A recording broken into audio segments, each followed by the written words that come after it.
Easy people, welcome back to my channel at Big Steve MCFC. It's been a good couple of weeks, can't lie. A few weeks ago we were talking on here, we were all a little bit down, a little bit depressed. Manchester City had lost 2 games on the spin. There was a meltdown about the transfer window, lack of right backs, etc., etc. Roll on this next couple of weeks. We've gone and beat Man United 3-0, which is always joyous. And we've gone and beat Napoli at home last night 2-0. So let's get into it. I feel like last night's game against Napoli was a great result. We needed it. Got 3 points on the board in the Champions League. Pep went with the same team against Manchester United. Looks like we got a little bit of rhythm. 2 games, 2 clean sheets. Erling Haaland scoring goals. Phil Foden back on form. Rodri still ticking along in midfield, looking very, very good. Jeremy Doku improving. So we can finally start to see that this rebuild that we're in is starting to go places, very, very slowly, small steps, but we can see positive things happening. Last night, Napoli come to town. Potential banana skin. Kevin De Bruyne, the king was back. You know what I mean? If we've all dreamt about it, Kevin De Bruyne comes back, puts us away. It's typical City mentality that, you're always thinking it in the back of your mind that Kevin De Bruyne's going to do something. The atmosphere before the game was very, very good. I thought the South Stand was in fine voice last night. The Kevin De Bruyne banner came down from the South Stand. Kevin De Bruyne, the king. Nice tribute to him. You know what I mean? Kevin's probably, if not the greatest player we've ever had, he's definitely top 3. And we didn't expect to see him back so soon. So, he got his welcome. And then it was down to business. I thought that the game started off okay. I thought City had a foothold of the possession. We didn't really let Napoli settle. I thought Rodri and Reinders in the midfield. I thought Reinders' first half was a little bit rusty, a little bit unaware of his surroundings sometimes, getting caught in possession. But I felt like Rodri last night was probably his best game since he come back. I felt like he was always wanting the ball. I thought that, he was covering a lot of grass. He was winning the ball back, breaking up play, and generally just being the old Rodri. So that was very, very encouraging. Reinders, in my opinion, did grow into the game. I thought he did grow into it later on in the game and start to, get into some great positions. But one thing I've got to give credit to Reinders and Rodri for is the resurgence of Phil Foden. I've said it on a number of shows. Last season, Foden was getting into them pockets, which he always gets into. He was demanding the ball and there was nobody finding him. You had a Kovacic, Gundogan midfield that would rather play it safe to the side or backwards than try and be a bit brave and get the ball in early to Phil Foden in the pockets. What you're getting now with Reinders and Rodri is they're not scared of putting that ball in them pockets. So you're finding Phil Foden getting in the areas where he's the most dangerous. You know what I mean? The last 2 games, he scored a goal. He's assisting. Pre-season, I think he scored 3 or 4 goals. He's definitely back to being somewhere near the Phil Foden that we thought we'd lost. You know what I mean? But I think this is credit to the players around him. I think Pep's saying, keep doing what you're doing, demand the ball, and you'll get it. And he did. And I thought Phil last night was outstanding again. I believe he got man of the match. I thought that his link-up play was great. He kept it moving all the time. He was looking for space, looking for the angle, always looking to go forward and be positive. So Phil Foden, at the minute, has started the season very, very well for me. The first half was really City dominating the game. You know what I mean? I don't think Napoli had much of the ball. They had Kevin De Bruyne spraying it left and right, but the other players weren't on his wavelength. You've got Rasmus Højlund up front, who's a parcel of shit. You've got McTominay in midfield, who I actually don't mind as a player. I think he's a decent enough player. The goalkeeper for Napoli, Milenkovic-Savic, is a very, very good goalkeeper. And he proved it in that first half with a number of very good saves. You know what I mean? There was a couple of long-range shots that he palmed over. And there was one where it looked like Reinders had put it in the bottom corner and the defender on the line had sort of blocked it into the keeper's hands. So we were huffing and puffing. And then you've got the first major bit of drama in the game. Erling Haaland is one-on-one with the defender, and the defender brings him down. I was right in front of it. You could tell he didn't touch the ball. But what was very, very good about that play was City went long. We spoke about Donnarumma and what the difference between Donnarumma and Edison is. And like I said before, we've got to get this Edison out of our head now. You know, we've not got Edison anymore. We're never going to get a goalkeeper like Edison. There's no one about like Edison. But what we did do, Donnarumma played the long ball up the pitch. Haaland with a layoff to Foden. Foden back in with a 1-2.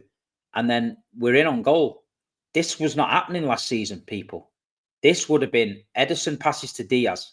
Diaz passes to Gvardiol. Gvardiol passes to Diaz. Diaz passes to Rodri. Rodri passes to Gvardiol. Gvardiol passes to Doku. Doku tries to... Do you understand what I'm saying? With this would have been a slow build-up from the back, which allows teams to settle in and press us. What happened yesterday? Long ball by Donnarumma, bypassed the midfield, into Haaland, onto Foden. Within 3 passes, we're in one-on-one. This is the strength of this new setup for me. This is what Pep Guardiola's looking for. You're not going to see this Manchester City tippy-tappy machine anymore at the back. I think it's one of these. Let's go more direct. Pep Linders, he could have had a say on this. You know, Liverpool was very much like that. They could play it at the back when they wanted to, but when they wanted to go direct, Alisson, how many times did Alisson find Mo Salah? How many times did Van Dijk spray that cross ball over to Salah or to Diaz or to Mane? So this is what I'm thinking. Erling Haaland in the last few games since Brighton looks a different player. He looks like he's got his mojo back. And I think a lot of that is to do with A, the goalkeeper not fucking about with the ball and looking for that long ball, and B, City setting up a little different. Jeremy Doku, another player yesterday, you know, looking very, very lively, getting back, learning. Jeremy Doku was on thin ice. You know what I mean? We've got to admit it, as a City, he was on thin ice. He was very, very unpredictable. He was very, very up and down. And I don't think Pep could trust him. At the minute, he started the season okay. He's playing him. He's scoring goals and he's delivering. So he's got to keep it going. For me, Jeremy Doku, he's got to keep it going. So first half finishes with a sending off. Haaland gets brought down. It goes to VAR. He's sending off. Napoli have got 10 men. What do? They take off Kevin De Bruyne, bring on another defender. Very, very disappointing to see Kevin go off. Obviously, you know, from a selfish point of view, what I see him play. But I was relieved when he went off because I thought he was the only one that could have hurted us, really, you know. So it was a disappointing night for De Bruyne, but it was a great night for us. So once they go down to 10 men, you know the style of play where it's going to be. Napoli are going to sit in, try and get a draw. Man City's got to break them down. Half time's 0-0. The general atmosphere around the crowd and under the concourse, and that was, yeah, we played all right. Let's go again. Let's win. We come out the second half and we finally got the goal. It was a great ball by Phil Foden. Again, Phil Foden picking the ball up in the pocket. He flicks the ball over the defender's shoulder. Erling Haaland with a little nod, just loops it over the goalkeeper. Bang, 1-0. First player in history, fastest player in history to get to 50 goals. 49 games, 50 goals. The guy's a machine. The guy's a monster. The guy's a goal-scoring animal. And at the end of the day, all these dickheads, and there's a few dickheads that watch my channel on here because some of the comments about Erling Haaland I've seen over the last 6 months have been atrocious, by the way. All this nonsense like, yeah, but he doesn't do anything. He doesn't have to do anything. He's a goal scorer. He's there to score goals. If he was coming deep and he was laying the ball off and getting it on his chest and doing little tricks and turns and dribbling and putting it out wide and going for a cross and all that, but scored no goals, you'd all be kicking off saying he's fucking useless. He's going outside the box and he's dribbling it and linking up play, but there's no final product. What you're getting with Erling Haaland is final product. The ball gets put in the fucking net. That's what his job's been. We bought him. He broke the goal scoring record. We bought him. He won us the Champions League that we haven't done for ages. Even with Kun Aguero and all the boys, we couldn't get over the line. So the big man needs respect and he needs us to back him. He said he was going to turn up on Derby Day. He fucking turned up. He said he was going to smash Napoli. He went and smashed Napoli. So Erling Haaland's fine. He's doing his thing. It was always about how we can help Haaland get into that position. because we know that when he gets into that position, it's game over. It's going in the back of the net.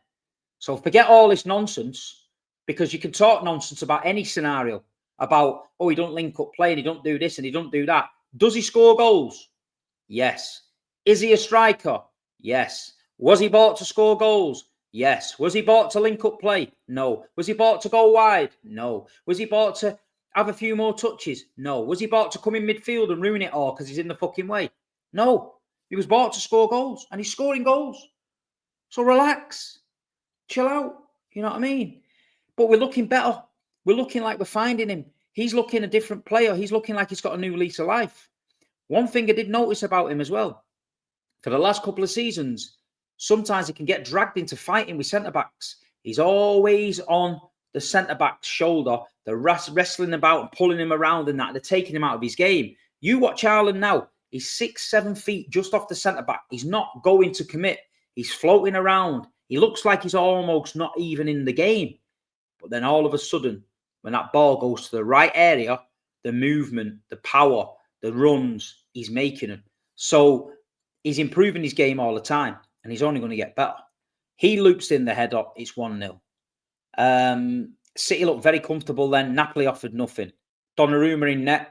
Again, he gives us this presence that we spoke about it. He's a different animal. I think he's got the defence in front of him now a little bit confident in him. They know they've got a monster behind him. If there's any mistakes, they know he can sweep it up. You know, you had young Kuznov again at right back, who had another steady game.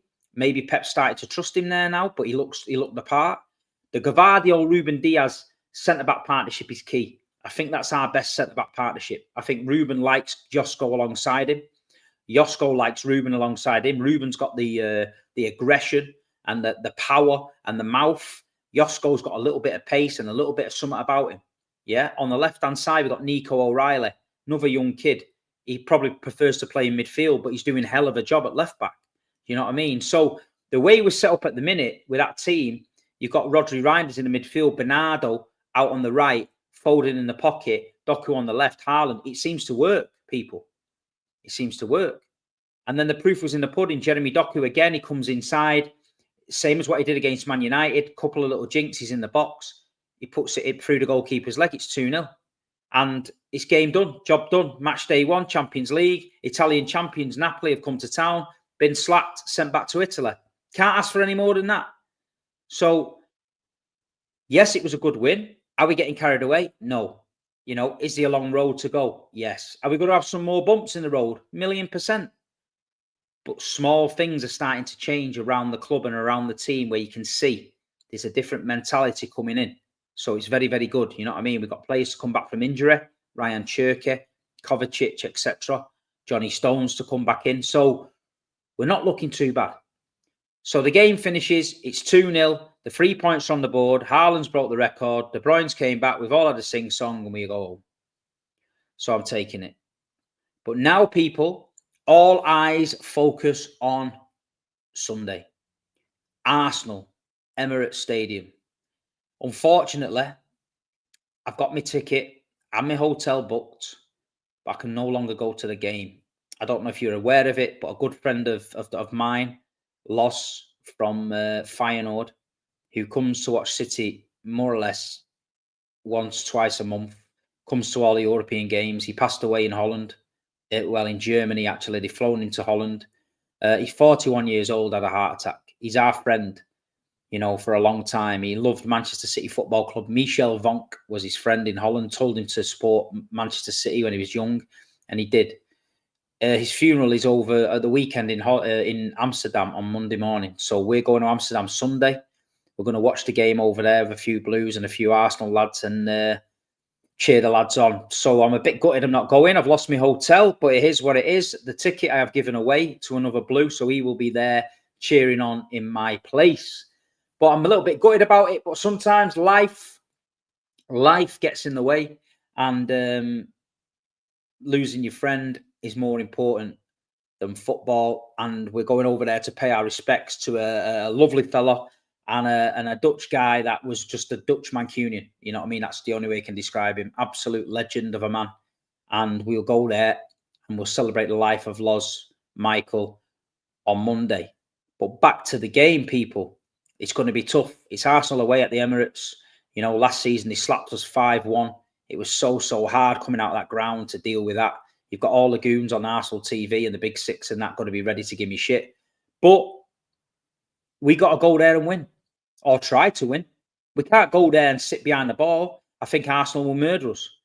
I think we got to give them something to think about. I think they need to know that if they try and put it on us, we've got options. We've got that long ball from Donnarumma. We've got Erling Haaland up front. You give him a chance, it's in. We've also got Jeremy Doku that can break. We've got Rodri. We've got Phil Foden. So we're going there with plenty of tools to do the job.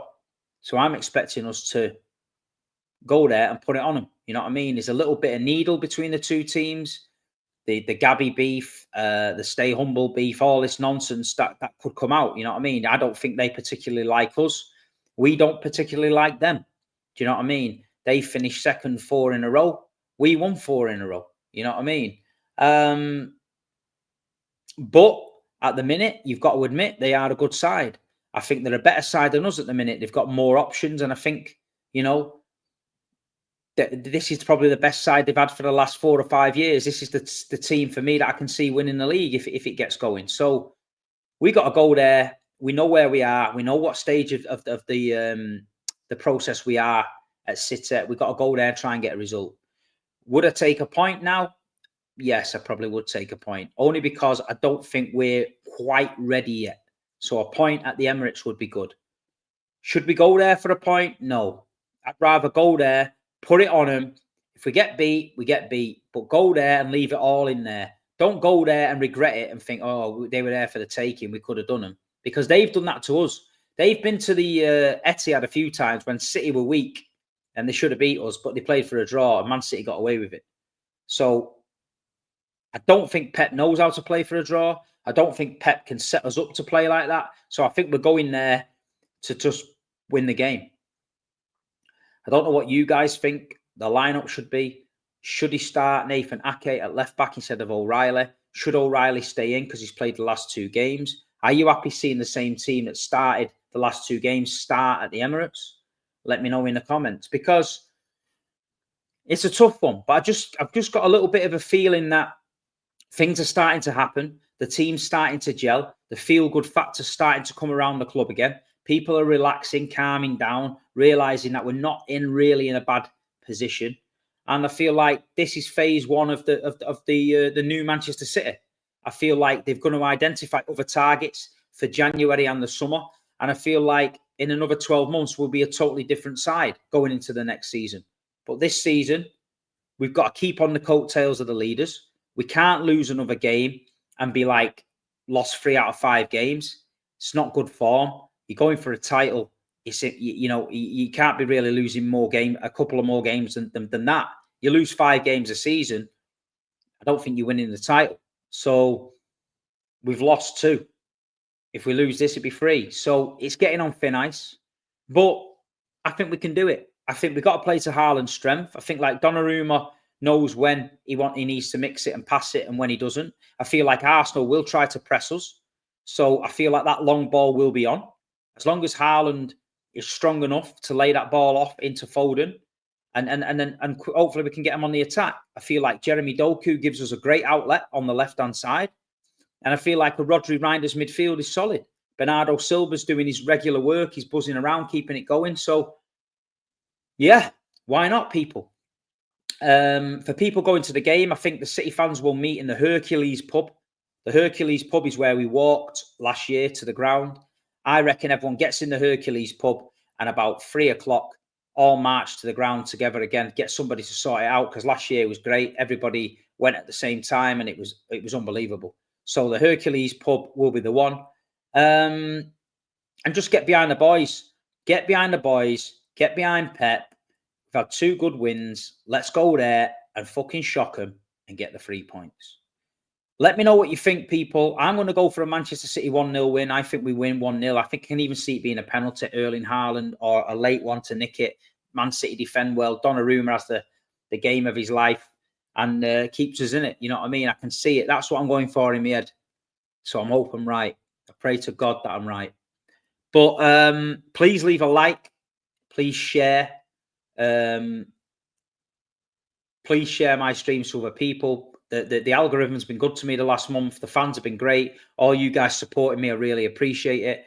And yeah, let's be positive. Have a great weekend this week with your family and your friends, etc., etc. Enjoy the football, and don't forget, next Tuesday, Bolton away. The EDS team need our support. If you can't get a ticket for Monaco, if you can't get a ticket for Huddersfield, if you can't get a ticket for Villarreal, go to Bolton next Tuesday. We've got blocks EL2, EL3 behind the net. We're trying to fill EL3 first, get everybody bunched together. Go on Bolton's website, click on the game. There's 2 sections behind the net, EL2, EL3, the away section. It's £10 for adults, £5 for kids. Let's get as many Blues as we can to Bolton's Reebok Stadium, or the fucking whatever it's called stadium, on next Tuesday night to watch the EDS. We went to Oldham Athletic Boundary Park. We had a ball in the stands and the lads won 5-1. Let's get behind the lads against Bolton. I know the academy manager has sent messages out there saying he really appreciates the support and the lads loved it. Let's do it again.